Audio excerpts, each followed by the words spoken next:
Change begins from within. As easy as it is to look outside of ourselves and want the world to change, the truth is, it never will if we remain the same. This podcast was created for changemakers like you who want more love and connection in your community. Today, you are going to hear stories that will inspire you and also challenge you to be the change. We are going to go deep, my friend. So take a deep breath and settle in. My name is Emilia Tamburini.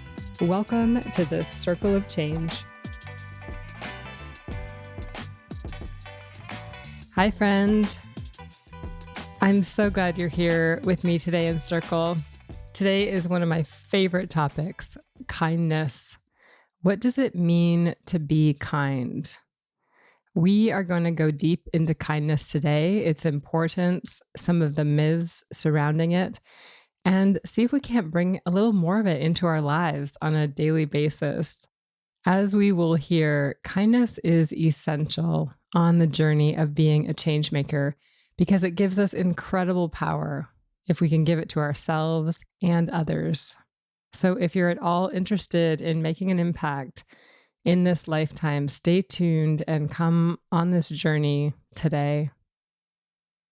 Kindness is on my mind a lot because the Kindness Circle tour that came to me about a month ago has taken off. We are now coming to 5 communities on the Mid to North Island with a few more stops in the works. It starts on June 1st in Victoria, and then we are going to be on the road from June 20th to July 21st. It is so exciting. This project, which was another spiritual download, it has now expanded beyond my dreams. All I can say to you is follow what feels good, my friend. Those are my words of wisdom today. Let us settle in with a poem. As you close your eyes, if you're in a good place to do that, or center yourself around your breath, I want to welcome you to this moment right now. It's you and I and all the other souls sitting with us here around this fire. Take a look around you. Find something and really be with it as if this were the only moment you have. Because it is. Take a deep breath in and out. Be kind to the wishers who haven't got wishes. Be kind to the fishers who haven't got fishes. Be kind to the beginners who haven't got ends. Be kind to the strangers who haven't got friends. Be kind to the walkers who haven't a shoe. Be kind to the talkers who haven't a clue. Be kind to the outsiders and insiders too. Be kind to the kind, kept confined in the zoo. Be kind in your mind and in all that you do. And you'll find that mankind can be kind to you too. There's no author to this poem, but I'm grateful for their fun and whimsical way to speak of kindness. All right, let's start with the importance of kindness. Besides the obvious, that we simply need more of it in our world right now, it's actually supportive for your health. Genuine kindness is a way to reset our nervous system, and it takes us out of fight or flight response and into that beautiful parasympathetic state of calm. Our bodies were not meant to be on alert at all times of the day and year and life. But in this colonial world that we live in, where we have created lifestyles so expensive that we have to work all the time, we've replaced our innate interconnection with technology. And instead of cleaning out all the skeletons in our closet, we work more, we drink more, we eat more, and we talk more. We are on high alert at all times because we don't feel safe collectively. So finding opportunities to deliberately come out of this survival state of being is important for our well-being. And as change makers, it's really important because in order to tap into our greatest sources of power, our bodies need to be tapped in, tuned in to something greater than all the distractions and trying to survive. Kindness also has been shown to improve productivity and profitability and relationships and mental health and sleep and so many other things. So there's strong rationale for wanting more of this in our lives. At our core, we are all kind. So intentionally seeking moments of kindness is a way for our soul to shine, where we can create magic everywhere that we go. But let's get clear on what we're actually talking about, because I think there are some myths about kindness. At least there were in my mind. If you don't have anything nice to say, then don't say it at all. Did you hear that growing up? I sure did. Now, my little brain interpreted that as saying that it's not okay to ruffle feathers, that I'm responsible for other people's reactions, that anything that didn't make others happy wasn't good to say. Now, that may or may not be the intention of that phrase, but regardless, that's how I interpreted it. What I also did was I conflated kindness with nice. And I think many of us make this mistake. So I want to get our hands dirty and have some fun and dissect these words a little bit. So if you look up nice, it means pleasant, agreeable, satisfactory, i.e., not ruffling feathers. Agreeable. Ugh. When I hear these words, I hear Mount Pleasantville, constricted. I hear good girl. I hear stuffing your emotions and living a detached life with no passion. I am Italian. That does not fly with me, but I understand that's my own emotional attachment to these specific words. So the dictionary says nice is pleasant, agreeable, and satisfactory. Kindness, on the other hand, is having or showing a friendly, generous, and considerate nature.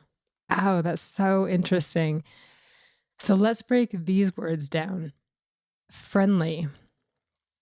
When I think of friendly, I think of love. Therefore, the act of being kind is an act of love. And notice how being loving has nothing to do with the other person. It comes from you. And it can show up as patience, compassion, empathy, honesty. It is the highest energy vibration, which means it is the most aligned with who we are at our core. Generous. Generous is giving of something that is more plentiful than normal. So another way to think of generous is being generative. We act to intentionally give back more than we take. So when we are kind, we are leaving something a bit more plentiful.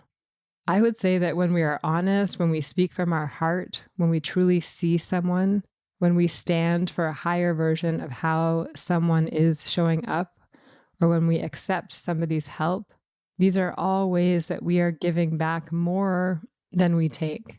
And considerate, to show careful thought. Kindness is not random, it is intentional. Even when we say random acts of kindness, it's not random at all, is it? We have put thought into the act and we give with deliberateness to bring joy to or improve somebody's life, even if just for a moment. So these words have very different vibration to them than the words pertaining to nice. Pleasant, agreeable, satisfactory, friendly, generous, and considerate. They're actually two very different words.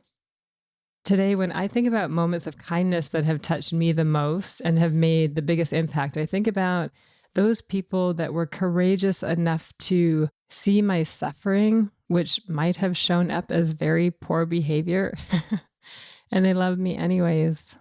Those people who held me capable instead of telling me what to do, they simply listened, trusting that the answer would come. They gave me something, be it their time, energy, or a physical gift, just for the sake of giving. They thoughtfully said something that they knew I couldn't see, but that would, if not now, eventually free me of pain. Kindness meant listening to me and reflecting back with compassion and accepting my help when they needed it. We often forget that that is an act of kindness. Each of these acts was friendly and generous and considerate. So, what are those acts for you? What are some acts of kindness that you have received? It probably would be a cool exercise just to write that down and reflect. That in and of itself will raise your vibration. But when we conflate nice with kindness, we can end up reserving our love and our generosity and our care. So, for example, sometimes what this can look like is not saying the thing that needs to be said to set the other person or yourself free, not holding somebody capable and smiling your way through a situation that is in disagreement with your core values, not visiting someone forever and ever because you don't have anything nice to say, instead of just saying what is in your heart, smiling and judging on the inside, unable to see yourself in them. Or when we say, no, thank you, I don't need your help, when someone has offered you a hand and you could use it. I know the sound of some of these acts may be terrifying. They still are for me. But remember that these ways of being are conditioned from the we must keep ourselves safe at all costs, colonized state of being that we are living in. We have brought these ways of being with us, and they are perpetuated in our mainstream society as normative. So there's no shame here. We are in this process of decolonizing ourselves and disrupting. That is uncomfortable. This is why I think it is so important to find your why, that thing that you're committed to, and knowing why it is so important to you to show up and be a change maker.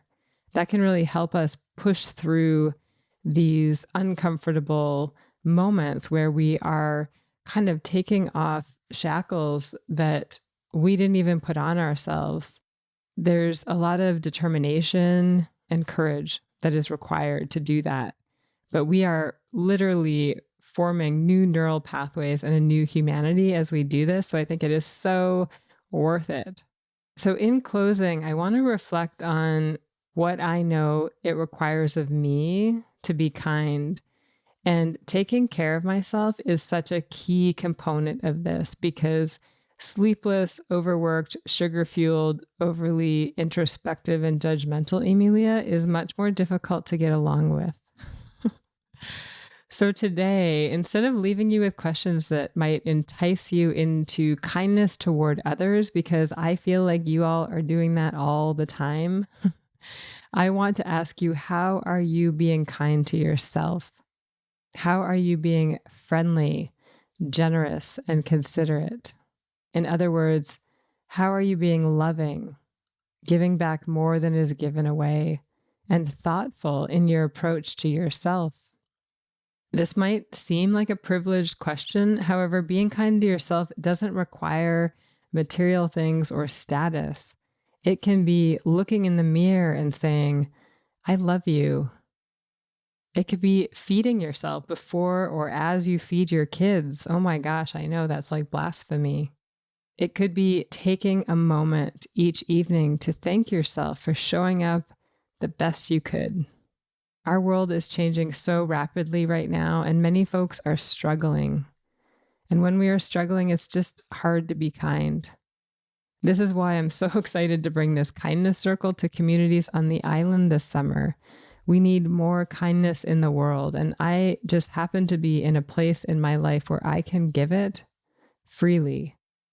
In some ways, this actually feels like a beautiful way for me to pay forward all the generosity I received when I was sick. It feels like a gift.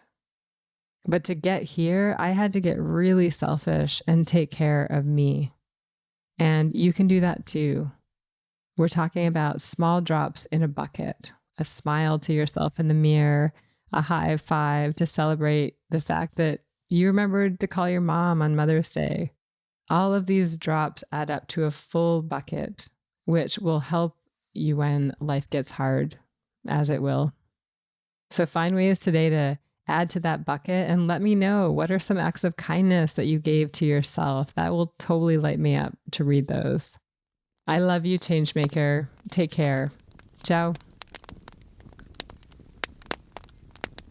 I'm now passing the talking piece to you. If you feel called to put your voice in the circle, please head to humconsulting.ca/podcast and share your story there. I cannot wait to hear what has come up for you as you have listened to what has been shared here today. I wish you love and joy beyond your wildest imagination. I also want to express my gratitude to the following peeps. Circle of Change is recorded on Lekwungen territories, and I am so grateful to live on this land. Our opening and closing music was created by the talented E-Roll Beats. You can find his creations at erollbeats.com. And special thanks to my coach, Mary Chan of Organized Sound Productions, for bringing this podcast to life. Until next time, ciao.